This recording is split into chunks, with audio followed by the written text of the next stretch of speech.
हरिओम. श्री विष्णू सहस्रनाम. श्रीराम कोल्हटकर यांनी केलेले निरूपण. अप्रमेय हा प्रत्यक्ष, अनुमान वा शब्द इत्यादी कोणत्याही प्रमाणाने ज्याचे ज्ञान करून घेता येत नाही अथवा ज्याला मोजता येत नाही असा या नामाचा अर्थ. जसजसे मानवाचे या सृष्टीसंदर्भात ज्ञान विकसित होत गेले तसतसे मोजण्याची परिमाणे बदलत गेली. आपल्या सूर्यमालिकेतील ग्रहांची अंतरे मोजता येऊ लागली, पण सुदूर अंतरावर असलेल्या ग्रहताऱ्यांची अंतरे मोजता येणे मुश्किल झाले. तेव्हा प्रकाशवर्षे हे परिमाण फुटपट्टी त्याने शोधून काढली. महाकाय दुर्बिणींच्या सहाय्याने कित्येक प्रकाशवर्ष दूर असलेले ग्रहतारे तो प्रकाशवर्षे या फुटपट्टीने मोजू लागला. हे खरे, पण प्रकाशवर्षे हे परिमाण देखील मोजायला कमी पडेल अशा अनेक आकाशगंगा या अवकाशाच्या पोकळीत आहेत. याबद्दल अवकाश वैज्ञानिकांमध्ये दुमत नाही.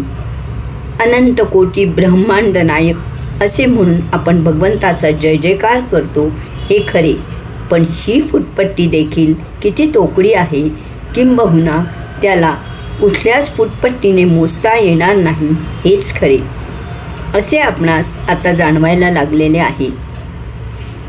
अशा परिस्थितीत मुळात मानवाला हे जाणून घ्यायची, मोजमाप करायची का बरे ओढ निर्माण व्हावी हा प्रश्न उद्भवतोच.